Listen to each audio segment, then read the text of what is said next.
Welcome to beginner friends. అందరికీ నమస్కారం. ఓం నమో భగవతే వాసుదేవాయ.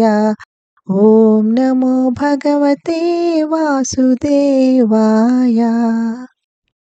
భగవద్గీత పారాయణలో ఈరోజు 5వ అధ్యాయము కర్మ సన్యాస యోగము 12వ శ్లోకము. శ్లోక నెంబర్ 12. యుక్తః కర్మఫలం త్యక్త్వా శాంతిమాప్నోతి నైష్ఠికీం అయుక్తః కామకారేణ ఫలే సక్తో నిబధ్యతే. తాత్పర్యము: అన్ని క్రియాకలాపముల ఫలములను భగవంతునికే అర్పితము చేసి కర్మయోగులు శాశ్వతమైన శాంతిని పొందుతారు. అదే సమయంలో తమ కామముచే లేక కోరికలచే ప్రేరేపింపబడి స్వార్థ ప్రయోజనం కోసం పనిచేసేవారు కర్మబంధములలో చిక్కుకుంటారు. ఎందుకంటే వారు కర్మఫలములపై ఆసక్తి కలిగి ఉంటారు. చేసే పని ఒక్కటే అయినా కొందరు భౌతిక బంధాలలో చిక్కుకుంటారు. అదే సమయంలో మరికొందరు భౌతిక బంధాల నుండి విముక్తి పొందుతారు అన్న విషయం గమనిస్తే ఇదెలా సాధ్యం అనిపించవచ్చు. శ్రీకృష్ణుడు ఈ శ్లోకంలో దానికి జవాబు ఇస్తున్నాడు.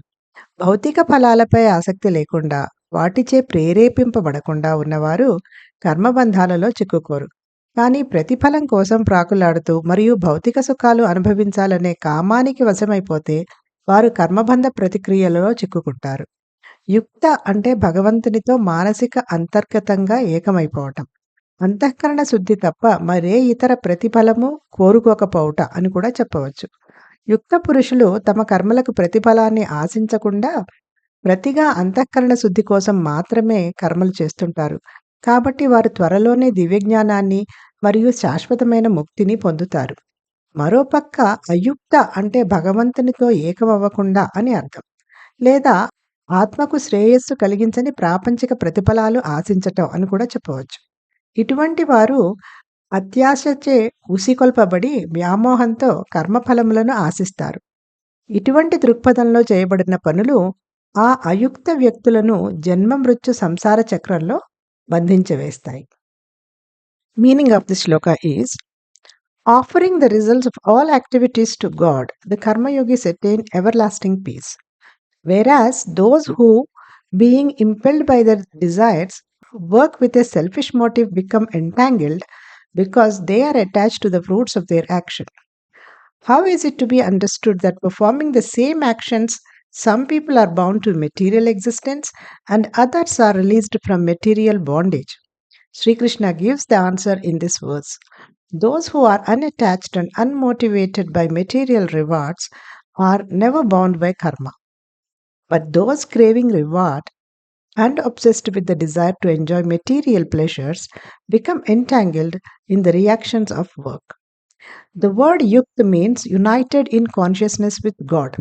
It can also mean not wanting any reward other than purification of the heart.